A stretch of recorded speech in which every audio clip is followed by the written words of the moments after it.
Hello guys, मैं हूं जय नायक। आप देख रहे हैं फ्रेटबोर्ड सेंटीमेंट। जैसा कि मैंने लास्ट वीडियो में बताया था कि आज का जो वीडियो होगा वो ट्यूनिंग पे बेस होगा।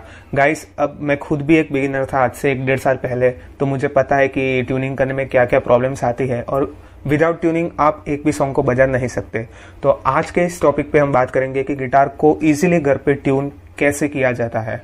अब गाइस, गिटार जो है वो आप 2 तरीके से ट्यून कर सकते हो। फर्स्ट मेथड ये है कि आप एक ट्यूनर परचेस कर लीजिए, डिजिटल ट्यूनर आता है, या तो फिर अगर आपको गिटार के साथ में जो फ्री मिला हो तो अच्छी बात है।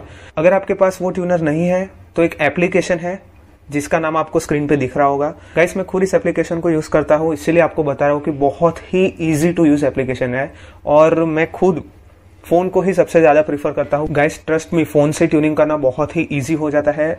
मैं आपको इस एप्लीकेशन के बारे में पूरी डिटेल दिखा देता हूँ इस वीडियो में कि आपको ये ऐप यूज करके कैसे गिटार को ट्यून करना है। अगर आप इस वीडियो को लास्ट तक देख लेते हैं, मेरे इंस्ट्रक्शंस को फॉलो करते हैं, तो मैं ये चीज कह सकता हूँ कि आपको किसी और वीडियो को देखने की जरूरत नहीं पड़ेगी ट्यूनिंग के लिए।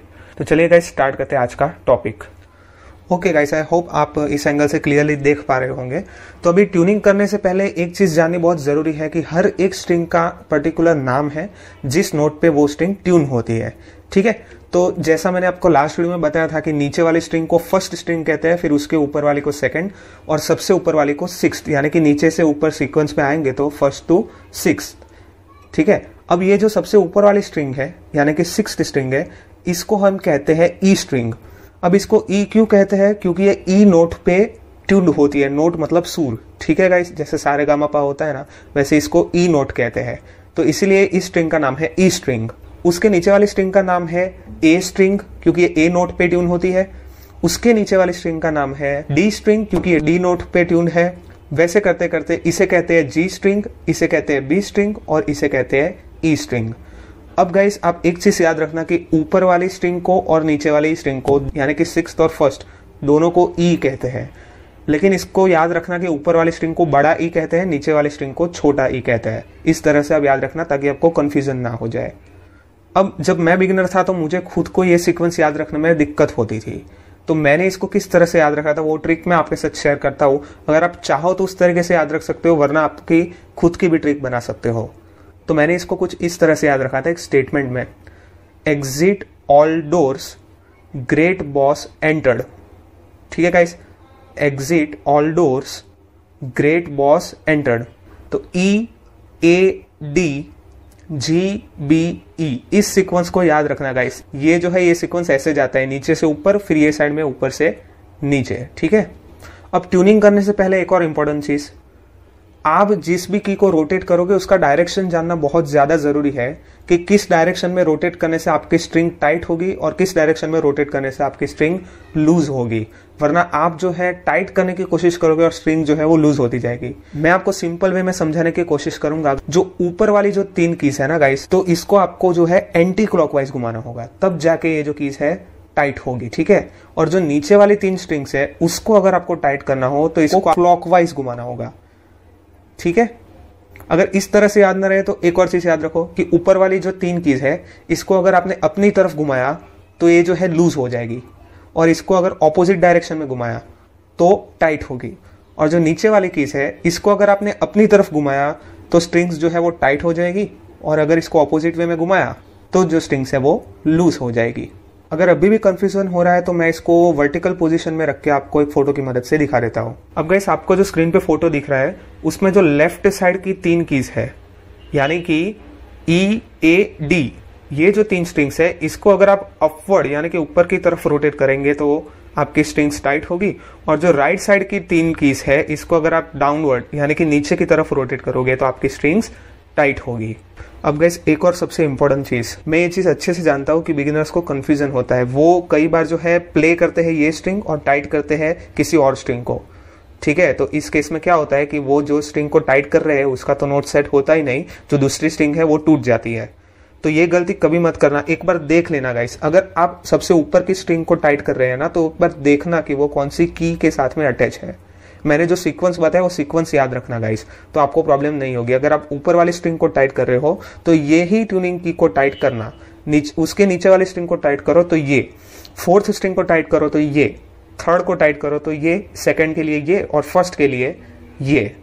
ठीक है गाइस, तो अभी जो मेरा गिटार है वो स्टैंडर्ड ट्यूनिंग पे है, तो अभी मैं इसको लूज कर देता हूँ हर एक स्ट्रिंग को और आपको वापस से टाइट करके दिखाता हूँ, ट्यूनिंग करके दिखाता हूँ ताकि आपको समझ आए। तो गाइस अब जो है मैं स्ट्रिंग्स को लूज करता हूँ।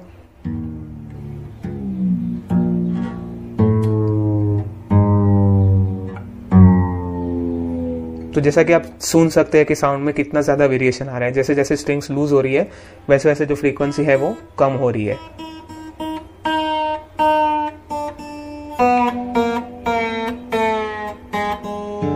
तो अब मैं आपको जो है एप्लीकेशन का स्क्रीन रिकॉर्डिंग शो कर देता हूं ताकि आपको आसानी से समझ आ जाए कि कैसे ट्यून करते हैं।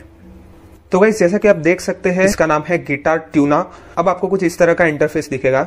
तो चलिए गाइस ट्यूनिंग शुरू करते हैं। अब सबसे पहले जो है आपको ई स्ट्रिंग पे टच करना होगा जैसे मैं कर रहा हूं।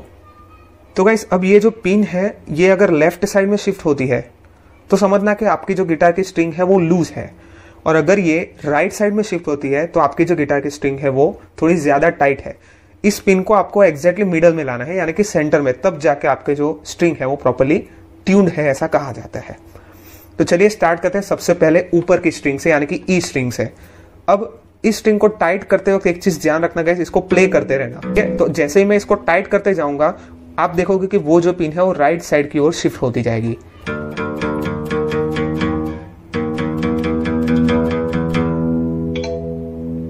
तो जैसा कि आप सुन सकते हैं अब मेरी जो स्ट्रिंग है वो प्रॉपर्ली ट्यून हो चुकी है। अब ट्यून करते हैं नेक्स्ट स्ट्रिंग यानी कि उसके नीचे वाली को।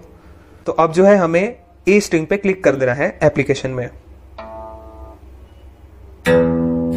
तो देख सकते हैं -191 यानी कि कुछ ज्यादा ही लूज है, तो इसको अब करते हैं ट्यून।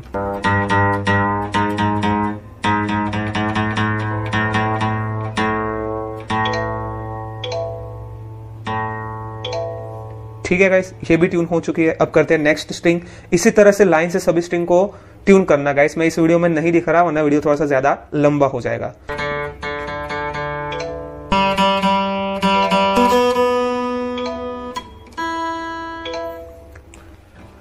ओके गाइस, तो अब जो है हमारा गिटार फाइनली ट्यून हो चुका है। एक बार इसको चेक कर लेते हैं। चलिए मेरा खुद का ही इंट्रो बजा के देख लेते हैं।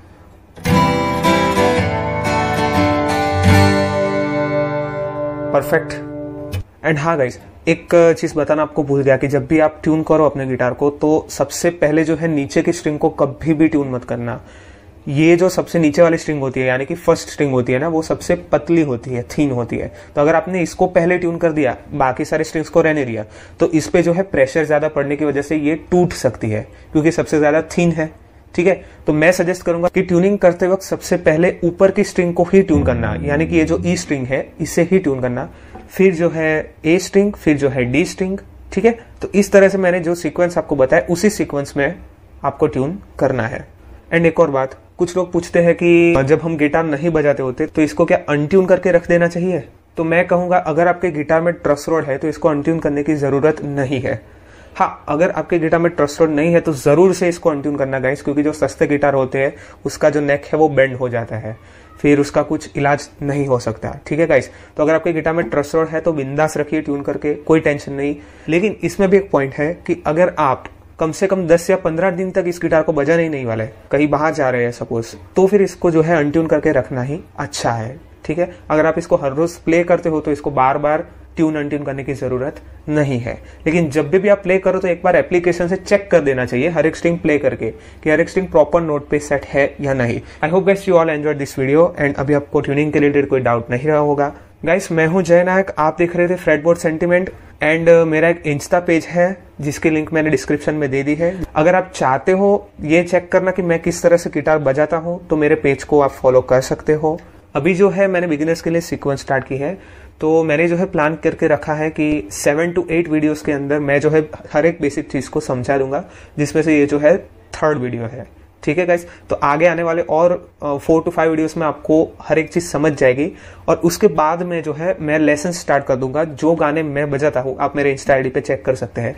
तो गाइस वीडियो अगर अच्छा लगा हो, अगर आपको लगता है कि मेरे एफर्ट से आपको हेल्प मिल रही है तो जरूर से चैनल को लाइक, शेयर और सब्सक्राइब कर देना गाइस।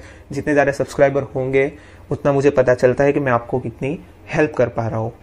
तो चलिए गाइस मिलते हैं नेक्स्ट वीडियोस में, तब तक के लिए टेक केयर।